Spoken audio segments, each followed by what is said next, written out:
Welcome to the PCOS Diva podcast. My name is Amy Medling. I'm a certified health coach and founder of PCOS Diva.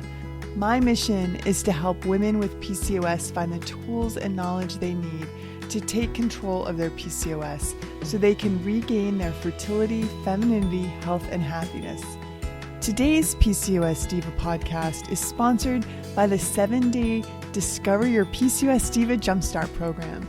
Jumpstart is the place to begin when you're ready to commit to yourself and jump into your healing journey.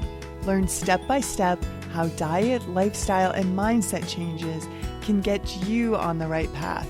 You'll be thrilled to feel your energy return, brain fog lift, acne begin to clear, and so much more.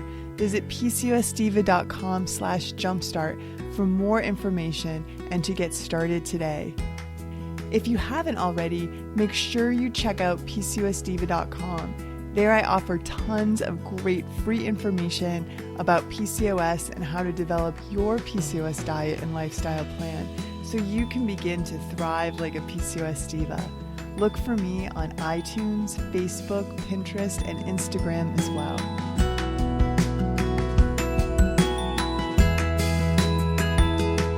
So today I have back on the PCOS Diva podcast one of my favorite experts on PCOS, and that is Dr. Felice Gersh. And if you haven't already checked out our other two podcasts together, I want you to do that. It's podcast number 15, we talk about inflammation, and podcast number 26, we talk about gut health. But today we're going to be talking about Dr. Felice's brand new book, which I read last night, and I absolutely love it. It's just really a complete guide to addressing the symptoms of PCOS and how women with the disorder can lead happy and healthier lives. Dr. Gersh is an award-winning OBGYN. She specializes in all aspects of women's health. She's the founder and director of Integrative Medical Group of Irvine in Irvine, California. And her practice provides comprehensive healthcare for women, combining the best evidence-based therapies from conventional, naturopathic, and holistic medicine. So welcome, Dr. Gersh. Oh, thank you, Amy. It's wonderful to be back and join you here today. And I just want everybody to know that the name of your book is PCOS S.O.S, a gynecologist's lifeline to naturally restore your rhythms, hormones, and happiness. And that is available in Kindle and softcover on Amazon. That's right. Thank you. So, as I mentioned, I loved your book. It's truly a complete guide. And I think what I like about it so much is you approach it from sort of that integrative, functional approach. And also, I don't know if people know, but you also have PCOS, and you've been able to overcome your PCOS with many of the lifestyle recommendations that you give us in your book. Yes, absolutely. I always try to walk the talk. I never want to be full of hot air. So I, like everyone, is something of a self-hacker. So I do try everything I recommend. And I have had my own journey. Like all of us have had our own very complex and sometimes heartwarming and sometimes heartbreaking journeys as PCOS women. And my own started way back when I was a teenager, and my periods were very irregular and into my 20s. And then I went a couple of years when I was in medical school. I didn't have a single period, and I had terrible acne. And I didn't understand why I had this acne because I thought, I'm just not cleaning my face well enough. I thought it was about dirt. I didn't understand anything. And I scrubbed my face so hard, and I used alcohol because I thought, well, that'll kill whatever is bad or something. It would like sterilize my face. And my skin was cracking around the pimples. And I went to one of the most respected and very renowned gynecologists at my university-based medical school. And I said, Dr. So-and-so, I think something is really wrong. I haven't had a period in 2 years and I can't get rid of my acne. And he said, I don't know what you're complaining about because no women like having periods. Well, and so just go on birth control pills, and I said, well, I want to have kids sometime. And he said, well, worry about it then. It's like, okay. So I had to go on my own journey, and I self-diagnosed myself with PCOS at one point, and it became a passion of mine, especially as I saw in my practice the increasing prevalence in the population of women of PCOS, and also it seemed to be more severe. It's like I was sort of like the front runner of this crowd of women behind me coming with terrible cases of PCOS, which I didn't really see in the very beginning years of my training and practice. It seemed over the years, more and more women were suffering. It's like, okay, what is going on here? More women are really having the worst cases of PCOS. Something is happening. And so it set me on my other journey of figuring it out, of finding out what is happening, what's the story behind all of this PCOS, and then what can we do to really help myself, my patients, and my relatives, because we know that there's a familial kind of incidence of PCOS. Yeah, and we're going to get into kind of your thoughts about why PCOS is, such a crisis right now. But first, I want to talk a little bit about you had just mentioned sort of the family connection, and you wrote this book with your daughter, and I'm going to pull out this little quote, which I love. She says, "Dr. Gersh may not be your mom, but now you have all of her advice here in one place." And thank you. I read the electronic version or the Kindle version last night, and I can't wait to get the book in my hands so that I do have everything at my fingertips, because there's just so much fantastic information. But tell us about how your daughter got involved. Well, in terms of her PCOS, she realized that she had PCOS when she couldn't get pregnant and her periods were somewhat irregular. And she's a lean PCOS, so she was very thin, but she was always battling acne. She was definitely my offspring, and because I'm also one of the lean PCOS. And so she thought she was going to have to go on a fertility drug like Clomid, but together we worked on her diet, and we changed some of her different lifestyle things, and she got pregnant naturally, and but had some complications, as is so common with women with PCOS, and delivered prematurely and had a big baby. Her second baby, who's her son, my little adorable grandson, he weighed well over 9 pounds, and she weighed, when she was born to me, she weighed 9 pounds, and my biggest daughter weighed almost 9.5 pounds, and we're not big people. We didn't eat tons of food. And, so clearly there's an insulin issue here. And my dad was diabetic at a very young age for no apparent reason, because he was slim. So, there clearly is a familial thing. And fathers can also be related to the whole PCOS picture. We're just starting to understand how that all works. But in terms of writing my book, I have been wanting her to write with me. She's a brilliant woman, and she's a Stanford grad. She's won all kinds of awards. And initially she was a teacher, and she worked in Palo Alto in the school district. And then she moved into developing educational toys for kids. And then she went into motherhood. And so she took some time off to have her 2 beautiful kids. And then she was ready to get back into the workforce. And it was very challenging because she really wanted to be a full-time mother.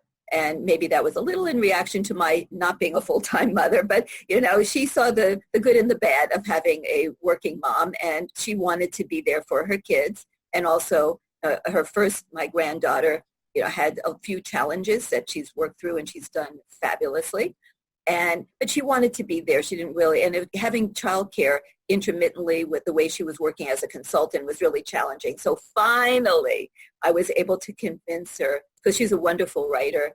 And I said, please, become a book writer. So I sent her to a wonderful course at Harvard University on becoming a medical book writer, and she loved it. And so now she is my co-writer. So, because first of all, I need someone sort of putting the fire under my feet to get this done. And she is very, very responsible. She worked as a product manager when she was at the toy company. She's very organized, much more so than me. And so together we were able to put the book together, and this is her new career. She is a professional book writer, and we're going to be hopefully putting out books on a regular basis. Well, it really is a fabulous book. And I wanted for you to sort of jump into how you frame PCOS in the book. You really talk about how it isn't a disease, and yes, we know it's a syndrome, but tell us, how do you frame it for us in the book? I love it. It's very powerful. Okay. So we women with PCOS, we're very special. We're actually winners in the big picture of life. If you look over the thousands of years of humans being on Earth. So if you go back, we know that we've learned a lot about genetics. So we know that different people have different types of single nucleotide polymorphisms. We have variations in our genes. And so it's not just about the genes you have, it's also how they become expressed. And the expression of genes relates to the environment. So if we go back into prehistoric times when we had an environment where everything was organic, everything was natural, you lived with the light. We lived with the rhythm of the earth, the circadian rhythm, the rotation of the earth. So during the day, we were active. At night, we would go to sleep. We would get up with the sun. We'd go down to sleep when the lights got dark, and maybe we had a fire, but that was about it. We certainly didn't have computer screens and televisions. So it was very much living within our universe, our natural universe. And at that time, there was some women, and that's what PCOS women are, who had a certain genetic variant that did not permit them to turn testosterone into estrogen quite as efficiently as some other women. But it wasn't a real detriment. It was just a very mild variation. So what they ended up with was maybe slightly reduced fertility, but just mildly reduced. They were still fertile. So maybe instead of having 9 children, they would have 5. And they would have time to raise them. They could nurse them longer. They had a little bit of mild built-in birth control so that they didn't have as many children. And of course, women died during childbirth, and children did not survive as well if they were one of more children, and the mother didn't have as much time to spend with each child. So it was actually a survival advantage for their children and for themselves. So women with PCOS could help populate the world with more children with PCOS, their daughters, because they would carry some of these genes from the mom. So what were some of the good things in addition to having a little bit of built-in birth control? Well, they had a little higher level of testosterone. Well, it turns out that having a little bit of testosterone in the extra department is actually extra good. So testosterone is a hormone that all women have, and it has very, very important functions. In men, of course, we know that testosterone makes them big and muscular, with stronger bones, and it actually has brain effects as well. It has effects throughout the entire body. So women who have a little extra testosterone tend to be a little bit more muscular, stronger, and then in terms of the emotions or the brain effects, they tend to be maybe a little bit bolder, maybe braver, and just more capable of exploration.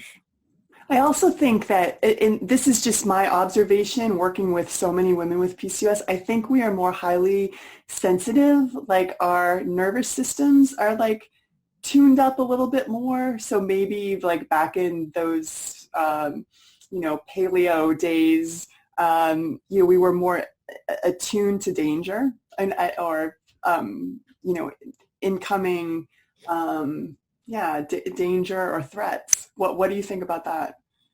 Well, I think so too. I think that there's something that nature created to have men naturally be a little bit more protector oriented and more attuned to potential dangers. And I think that gets built into the women who have PCOS as well. So in their natural state, we'll say, without the new new, we'll say, harms that have come from our society, the way things have changed, that women with PCOS had many, many advantages. So they were strong, they were beautiful, they were fertile, and they were wise, and they were energetic and strong. So there were wonderful things about being a PCOS woman. Of course, nobody called it that then. They were just strong women, maybe a little bit more dominant in their clan, in their society. So now things, of course, have changed, and we can get into that, why PCOS is sort of turned on its head, how you can take something that is wonderful and a survival advantage and then turn it into a syndrome. I also remember reading Dr. Aziz put together kind of a report paper about PCOS being an ancient disorder, and the insulin issues too were sort of able to help us in times of famine. But now, of course, we don't have famine, and I want you to sort of explain how modern life has kind of made these hormones sort of go awry, and why so many of us are dealing with really these extreme symptoms of PCOS. Yeah, well, absolutely. Having a little bit of insulin resistance, what does that mean? Well, insulin is a hormone that is very much about promoting the production and storage of fat. So think about that in ancient times when food was not always available. It was very important for women to have some extra fat storage. In fact, we know that in general terms, women tend to have more body fat than males, because women have to be able to take care of their babies. They have to be able to withstand the rigors of being pregnant and all the demands of that. So that's why pregnancy itself is like a stress test for women. Pregnancy is an inherently insulin resistant kind of a state of being, because women who are pregnant, they need to put on fat and store it so that they can then be able to take care of their babies and themselves. So women who have PCOS would have a little bit, if in the natural state, we'll say, a little bit of extra insulin resistance, which would allow them to be a little bit more fat storage oriented, and that would be a survival advantage. Exactly. So, I mean, it's amazing how we can take all these things and actually pick them apart and see all the pluses, and then we can turn it around and see how we can take these really wonderful attributes and turn them into harmful to our health types of situations. So in your book, you talk about how we want to return to sort of this mild variant of PCOS that maybe our great-grandmothers had. You know, if we indeed inherited our PCOS, which I think I can look at my great-grandmother, and probably she only had one child. She was, had a lot of androgenic alopecia. She carried a lot of weight around her middle. It's funny because my daughter's doing a report on Ellis Island and immigration, and we're using my great-grandmother as sort of the example. So I was looking at all the old pictures of her. But anyway, like, how can we return to sort of that mild variant of our great-grandmothers, and be strong and powerful and not feel so, afflicted by our PCOS symptoms? Well, it's definitely a challenge in the world that we all live in. So we have to think about what were the conditions that our wonderful women ancestors lived in, and that enabled them to have the PCOS genes work to their advantage. Well, they lived in a world where they saw the sun, they had activity, they ate natural food, and they didn't eat all the time. They did not eat around the clock, and sometimes they didn't eat at all because there was no food available. So we have to try to think, what were the conditions that our women ancestors lived in that enabled them to be healthy? And these genes were actually an advantage. So we have to try to turn our world back into that ancient, wonderful natural world, which is, like I said, not an easy thing to do. So we have to work hard to get back that natural kind of environment. So we have to look at our sleep habits. We have to look at our eating habits, both not just what we eat, which is critically important, but when we eat and when we don't eat. And then, of course, add in fitness, and we have to look at stress. So we have to look at all these different components that make up the life environment. And then we have to try to return to that sort of prehistoric natural state. So we have to look at getting the light at the proper time of day, eating during the day, never eating at night, not eating snacks, trying to eat more in the morning the way people would naturally, trying to eat sometime between when you get up and a couple hours after, trying to eat a big meal for breakfast instead of what traditional people in our day now tend to do, which is skip breakfast altogether. And there's a lot of sort of misunderstandings about this whole concept of fasting, which I try to clarify as well. So it's not easy, but we have to try to restore our lifestyles to that of our women ancestors. So you really break this all down in your book. You talk about a diet and exercise and lifestyle. But I would love in the time that we have together to talk more about the light and the circadian rhythm connection and how we can kind of hack sort of, getting the right light at the right time of day. Because I think that can really make a profound shift. And you write about that in your book as well. Right. So it turns out that we humans, actually every life form on Earth, every single life form has built into it clock genes. So we are oriented to the planet that we live on, which has a 24-hour rotation. And so we have the night and we have the day, and our bodies are metabolically different. So we have like totally different bodies at night and in the day. And during the day, our bodies are metabolically active, and at night, everything kind of goes into a totally different state. Our immune system is very different between the day and night, and our bodies are timed. We have a master clock in our brain that sits atop the optic nerve so it can sense light and dark, and it also has some degree of sensing nutrition, nutrient sensors, but primarily light and dark. That's the dominant triggers to setting our master clock is light and dark. And then we have these peripheral clocks. So the different cells of our body, like cells in our liver, for example, cells in our heart, all the different cells of our body have clock genes. And they are getting messages from the master clock that sits in the brain and the hypothalamus atop the optic nerve. And they also can get signals from the gut, from our microbiome, the little bacteria that live in there. They also have clocks. So they also have the clocks that set the liver. So the light, though, which goes into the master clock, which senses whether it's day or night, light or dark, that's why they call it the master clock, because it really sets the beat, like the conductor in front of the orchestra. So it's like in women with PCOS, because it turns out that their master clock drifts. It doesn't stay on the beat. So it's a little bit like your conductor is there, but he's a little bit impaired. Maybe he had a little too much to drink, So he's just a little off the beat. So all the instruments are a little bit off the beat. They may be off a measure or a few notes. So we can help get our master clock back into the right beat by helping it to see light and dark, and it just sort of drills it in. Okay, now recognize it's daytime master clock. And so we can do that by waking up in the morning to really bright light. So that is a major trigger to setting that clock every day, even in people who don't have PCOS.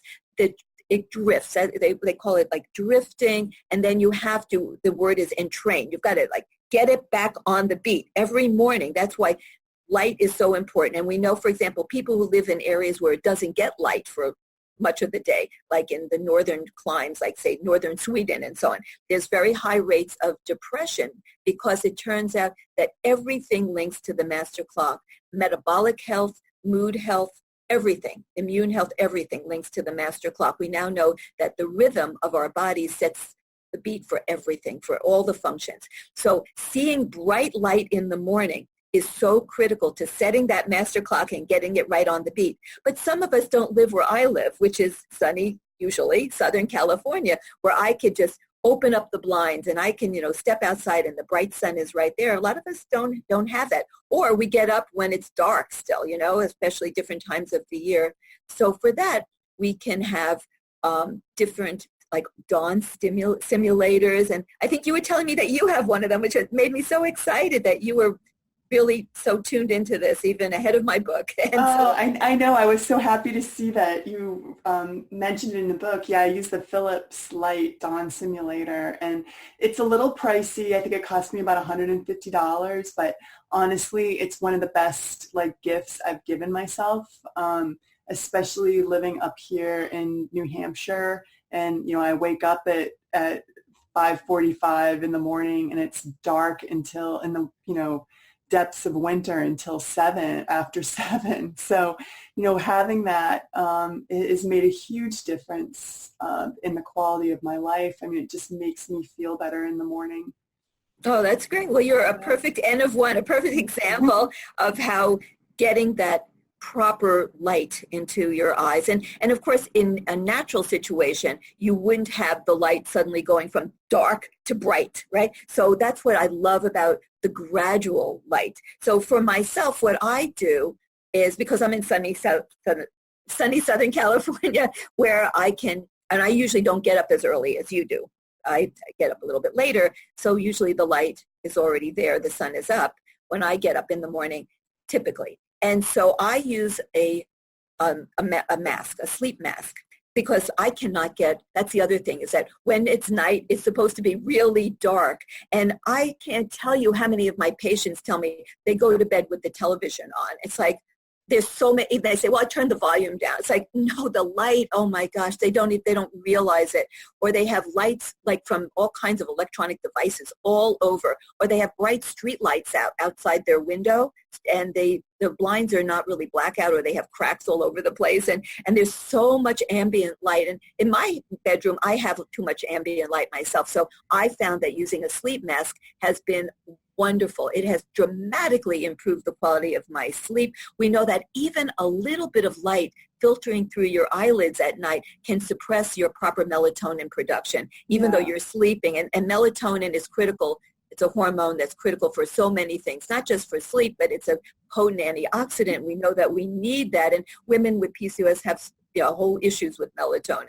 Yeah, and you go into detail about that in your book, and really give some really sound recommendations, because melatonin is not something that you want to take large amounts of. But I guess I just want to leave it that I love your recommendations in your book. Oh, well, thanks. And so for me, what I do, and other people can do it too, is I wake up and then I keep my eyes closed. And I take off my sleep mask, and then I let the ambient light filter through. So it's my own dawn simulator of sorts, right? So I just take it, and then the light starts coming through my eyes, and I wait about 15 minutes as the light, is really kind of filtering in, and then I open up my eyes, so I don't go from pitch black into suddenly bright light. But we have to try to make it as natural as we can, get back to that caveman life. They've talked about getting back to nature. And we know that people who go camping and just go camping for a weekend and sleep outside under the stars and get up with the sun in just one weekend of outdoor camping tremendously improve their circadian rhythm. It's really fascinating how it wants to get back in order. It really wants to get fixed. Mm-hmm. And we can help it so much by either going out camping and living outside, or we can do these simulator types of events in our own bedroom. One thing that I've found, especially running my Jumpstart program, is that shift work is very difficult on women with PCOS. I mean, I think it's difficult in general, but my recommendation now is if you can get out of shift work, if you have PCOS, you really have to do it. And I was kind of pleasantly surprised to see that was sort of your conclusion as well. Oh, yes. And I myself lived a very challenging lifestyle for many, many decades. Actually, I practiced obstetrics, which I loved. I loved taking care of pregnant women and delivering their babies. But pregnant women have their babies very often in the early morning hours, and they labor through the night. And I didn't understand it at the time. At first I thought, well, this is just a wives' tale, right? That people go into labor at night. But of course it isn't. Once you understand the critical nature of the circadian rhythm, it's all about survival. It's about living to maximize, our ability to survive and to reproduce and to have successful reproduction. So you wouldn't want someone laboring in the middle of the day, if we could avoid it, when you're possible prey to every kind of wild animal out there. And what are you going to do if you're in the middle of labor? Get up and run away. It's kind of, you're so at risk. You're so vulnerable when you're in labor. So nature arranged it through evolution that we would labor most commonly in nature during the night under the cloak of darkness and the safety of the darkness, and then deliver as the sun would rise, and then we would be able to take our babies and move to someplace safer and be able to potentially be alert, at least, use our PCOS wisdom so that we could actually tell when we're in danger, which we can't really do when we're in the middle of labor and pushing. So I think nature did that for us, but on the other hand, as an obstetrician, I had to living a life of tremendous amounts of shift work. And it really took a toll on me. And absolutely, it's harmful and challenging for every person. And we have about 1/3 of our population now that works at times of the day, basically at night, when we should really be sleeping and resting. And it's really a challenge because we have this 24-hour society. But you have to think about yourself. I mean, everyone wants to do the right thing for the world and for our community, but you have to first do the right thing for yourself. And as women with PCOS, we inherently live a life of jet lag. We are, because of our innate problems with endocrine disruptors that are altering the way our estrogen receptors are working, and that is very critical to the function of the master clock, we basically are programmed to be jet lagged. And that is a huge problem. So recognizing that we have this sort of built-in handicap in terms of our circadian rhythm, it's that much more important that we try not to work at night. We try to avoid shift work. I'm so glad you brought that up, Amy, because I know it's hard for people to have different careers and you can't just quit your job, but think about how you can possibly transition into a daytime job. Mm-hmm. The other thing that I wanted to bring up that you mentioned in your book is how birth control and being on hormonal birth control, which so many women with PCOS are, really changes the way that your body responds to light. And we haven't had a chance to talk about sleep, which you go into detail in your book, but it also changes the way you sleep. And, those are just two, I'm not... It's not that I'm anti-pill for everyone with PCOS. I just want women to have informed consent when they decide to go and take the pill. So I had to point those two things out, and maybe you could speak to that a little bit more. Well, I'm so glad that you brought that up, because it is the conventional approach. I mean, it is totally embedded into the minds of every OBGYN, pretty much I've come across, and endocrinologists, that the primary treatment for women with PCOS is first and foremost put them on the birth control pill. And they do talk about it as hormonal contraception. And here is where I have to say there is no hormone that is present in a birth control pill. I know that seems to go against the wisdom of, well, they're hormones. No, they are not hormones. If you look at the ingredients of a birth control pill, the pretend, I hate to find a word, we don't have a real good word for it, so I'm going to say the pretend estrogen that's in a birth control pill is ethinyl estradiol. That is not estradiol. Notice they changed the name. It's ethinyl estradiol. It would be like strawberry jelly beans. Now, strawberry jelly beans have the word strawberry in it, not a strawberry. It's a jelly bean, right? So their birth control pills, their prime directive is to not let women have natural hormones. And so if you go to the toxicology center on the National Institutes of Health website, the toxicology site, it lists ethinyl estradiol as what it is, an endocrine disruptor. Environmental scientists are up in arms about the fact that birth control pill chemicals, these pretend hormones, are getting out into the water supply. Our water treatment plants don't get them out. They weren't designed for that. They were designed to kill bacteria and not get rid of pharmaceuticals. And this stuff is getting into lakes and rivers, and it's altering the function of all the wildlife. And they call it what it is. They call a spade a spade. They call the endocrine disruptors endocrine disruptors. They call ethinyl estradiol an endocrine disruptor in all of their scientific literature. So women, and the other thing, the pretend progesterone, they're not progesterone. They are some variant of some other chemical that can bind to progesterone receptors, but they also bind to other receptors. They may bind to other hormone receptors like testosterone, aldosterone, and do varying things. So when you talk about an endocrine disruptor, you're talking about a chemical that can do anything to the natural function of our hormones. So it can affect the production, the distribution, the degradation, the elimination, so the receptor function. So really any aspect of hormonal function can be changed by these endocrine disruptors. So that means everything in the female body is going to be altered in some way when you take away your natural hormones, because your ovaries won't make any when you go on the birth control pill. And it turns out that estrogen, of course, every hormone has so many different functions. But if we just look at estrogen for a moment, estrogen has receptors everywhere, all throughout the brain, including on the master clock that regulates our circadian rhythm. But it also is in the gut, it's in the heart, it's in the blood vessels. Estrogen receptors are everywhere. And when you take away your real estrogen and you replace it with these chemicals, you're going to have altered effects. And basically, it's going to affect every single function.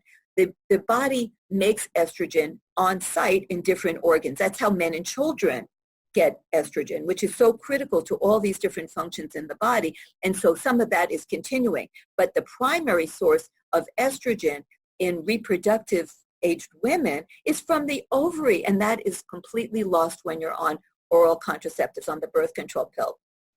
And other things, I call them similars, can also have an impact on the production of estrogen as well. The implantables and some of the types of IUDs and such can also affect the function of the ovaries as well.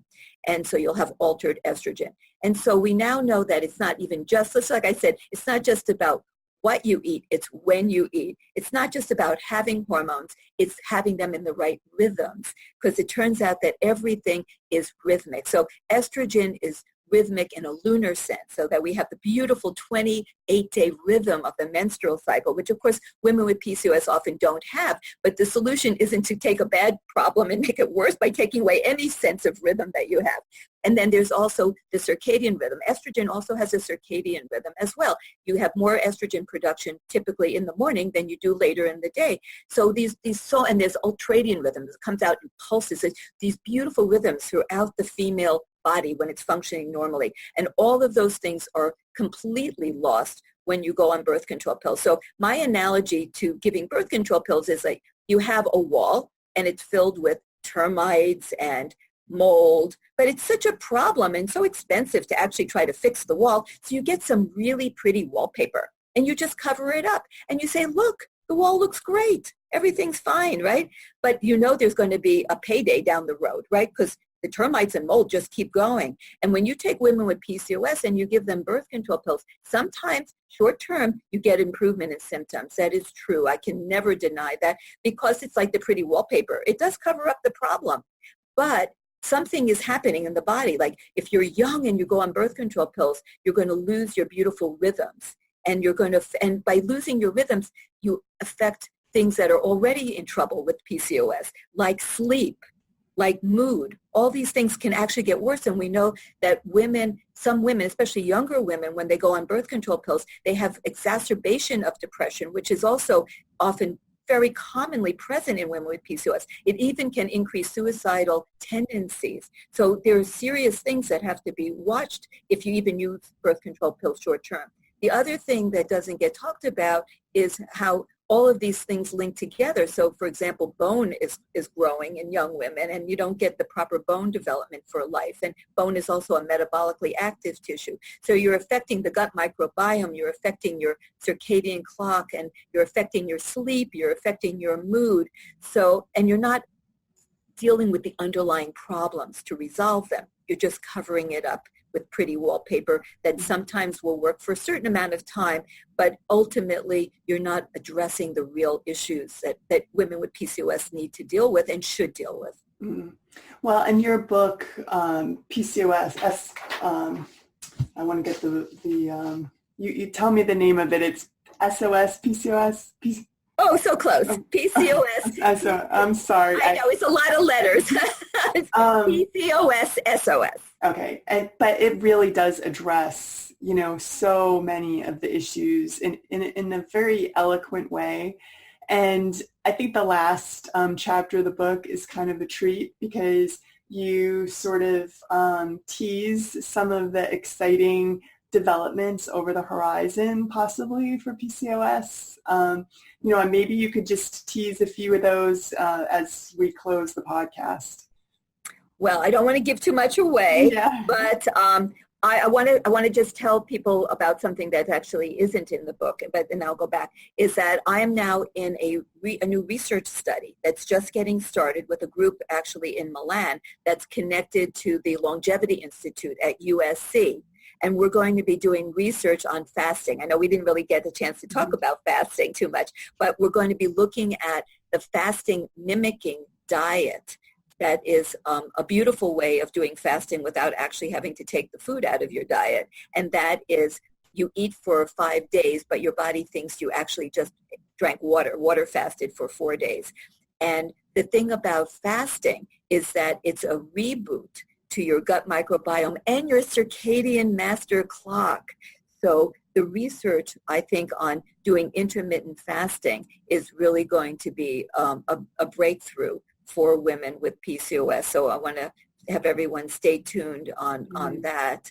And really, I think that working with the circadian rhythm is going to be so key to helping the women with PCOS all around the globe. Yeah, I mean, and in your book, there's a lot of information about fasting and different ways to fast. So I just think that it's such a great tool for your PCOS toolbox.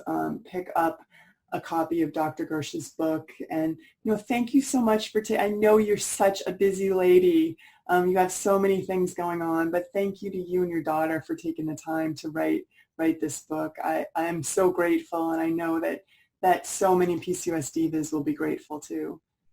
Well, I am so pleased that it took us a while. We finally got the book out, and now we can share all of our personal experiences. And I know that you saw that we have like hundreds of references. I'm very, very into evidence-based medicine. So everything that we presented is based on real hardcore evidence-based medicine and published research. And so I hope everyone will be able to get a hold of it and really integrate a lot of the recommendations into their lifestyle so that they too can restore their happiness. Yeah, and that's a great point. I mean, it really is about evidence-based research and recommendations, and that's what you provide. And, if you've enjoyed this podcast with Dr. Felice, please check out those other 2 podcasts. And she's also been a tremendous guest blogger for PCOS Diva. She wrote a recent wonderful article about the connection between the pill and breast cancer.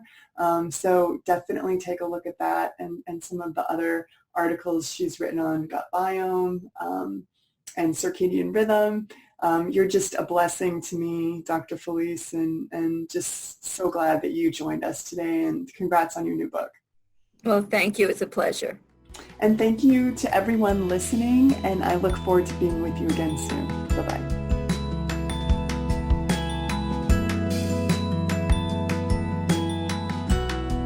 Well, that wraps up our podcast today. Thank you so much for joining us on the PCOS Diva podcast. I hope you enjoyed it. And if you liked this episode, remember to subscribe to PCOS Diva on iTunes or wherever else you may be listening to this show.